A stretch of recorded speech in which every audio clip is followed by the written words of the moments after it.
ಅಂದ್ರೆ ಕಾರ್ತಿಕ್ ಅವ್ರು ಏನಕ್ಕೆ ಭೇಟಿಯಾಗಿದ್ರು, ಯಾವ ವಿಚಾರವಾಗಿ ಭೇಟಿಯಾಗಿದ್ರು ಅಂತ ಅದೇ ಹೇಳಿ. ಹೇಳಿದ್ನಲ್ಲ, ಅವ್ರದ್ದು ಜಮೀನ್ ಏನೋ ಬರ್ಸ್ಕೊಂಡು ರಾತ್ರಿ 13 ಎಕರೆನೋ 12 ಎಕರೆನೋ ಅದ್ರ ಬಗ್ಗೆ ನೀವು ನಮ್ಗೆ ನ್ಯಾಯ ಕೊಡ್ಸಿ. ಅವಾಗ ನನಗೆ ಹೊಸ್ತು ಪರಿಚಯ ಆಗಿದ್ದವ್ರು ಕಳೆದ ವಿಧಾನಸಭೆ ಚುನಾವಣೆ, ಅದು 23ನೇ ಇಸ್ವಿಲಿ ಈಗೀಗೆ ಅಂತ ಹೇಳಿದ್ದು ಕೂಲಂಕುಷವಾಗಿ ಭೇಟಿ ಮಾಡಿದ್ ನಿಜ, ಅದು ಒಪ್ಕೊಂತೀನಿ. ಅದಾದ್ಮೇಲೆ ಈಗ ಸಭೆ ಸಮಾರಂಭಗಳು ಸಿಕ್ಕಿದ್ರು, ಒಂದ್ಸಲಿ ನನ್ನ ಹುಟ್ಟದಬ್ಬಕ್ಕೆ ಬಂದಿದ್ರು. ಅದು ಬಿಟ್ರೆ ಅದೇ ಈ ಫೋಟೋದಲ್ಲ, ಅದೇ ಒಂದ್ಸಲಿ ನಮ್ಮ ಪುಟ್ಟಣ್ಣ ಅವ್ರ ಮನೆ ಊಟಕ್ಕೆ ಸೇರಿದ್ದದ್ ಬಿಟ್ರೆ ಇನ್ಯಾವಾಗ್ಲೂ ನಾನು ವೈಯಕ್ತಿಕವಾಗಿ ಭೇಟಿ ಆಗಿಲ್ಲ.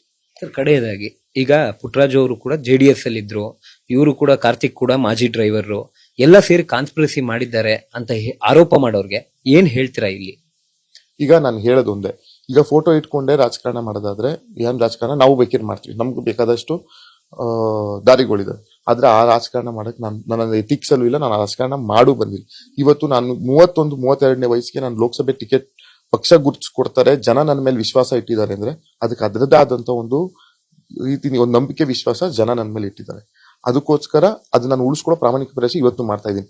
ಅದನ್ನ ಮಸಿ ಬೆಳೆಯಕ್ ಮಾಡ್ತಾ ಇದ್ದಾರೆ. ಇದನ್ನ ಯಾರು ರಾಜ್ಯ ಜನತೆ ಇರ್ಬೋದು, ಒಂದು ನಂಬಿಕೆ ಶ್ರೇಯಸ್ ಪಟೇಲ್ ಮೇಲೆ ಇಡಿ. ಖಂಡಿತವಾಗಿಯೂ ಇದು ಏನ್ ಮಾಡಿದ್ರೆ ಇದು ಶುದ್ಧ ಸುಳ್ಳು. ಈಗ ಫೋಟೋ ತೆಗೆಸ್ಕೊಂಡ ತಕ್ಷಣ ಇದೇ ಕೆಲಸ ಇಂಥವ್ರೆ ಮಾಡಿದ್ದಾರೆ ಅಂತ ನಾವ್ ಯಾವತ್ತೂ ಕೂಲಂಕುಷ ತನಿಖೆ ಆಗ್ಲಿ, ನಾನು ಹೇಳ್ತಾ ಇದ್ದೀನಿ ತನಿಖೆ ಆಗ್ಲಿ. ನನ್ನ ಸ್ಟೇಟ್ಮೆಂಟ್ ಕೇಳಿದ್ರೆ ನಾನು ಸ್ಟೇಟ್ಮೆಂಟ್ ಕೊಡ್ತೀನಿ, ಹಿಂಗೆ ಏನ್ ನಡೆದಿದ್ದು ವಾಸ್ತವ ಹೇಳ್ತೀನಿ. ನಾನು ಯಾವ್ದಕ್ಕೂ ಹೆದರೋದಾಗಿರ್ಬೋದು ಇಲ್ಲ. ಯಾವ ವಿಚಾರಕ್ಕೆ ತನಿಖೆ? ಅಲ್ಲ, ಈಗ SIT ಈಗ ನಡೀತಾ ಇದೆಯಲ್ಲ, ಇದಕ್ಕೂ ಎಲ್ಲಾನು ಒಟ್ಟಾಗಿ ತನಿಖೆಗೆ ಒಳಪಡಿಸ್ಲಿ. ಈಗ ಎಲ್ಲಾನು ತನಿಖೆಗೆ ಒಳಪಡಿಸ್ಲಿ.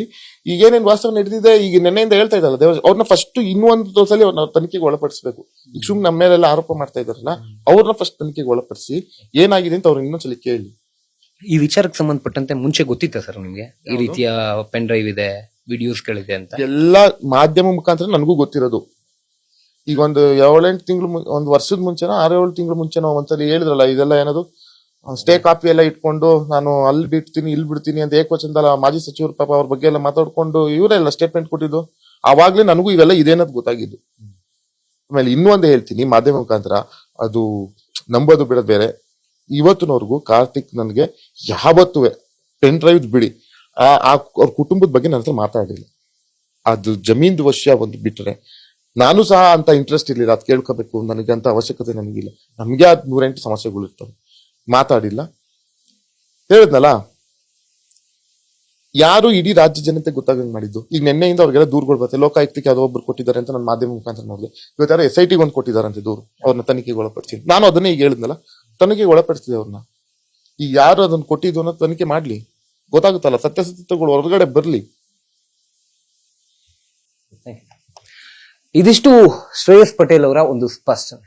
ಕ್ಯಾಮರಾಮನ್ ಸಿದ್ದಪ್ಪಾಜಿ ಜೊತೆ Sandesh, news fast, Hassan. News first, ನಿರ್ಭೀತಿಯಿಂದ ನಿಮ್ಮ ಪರವಾಗಿ.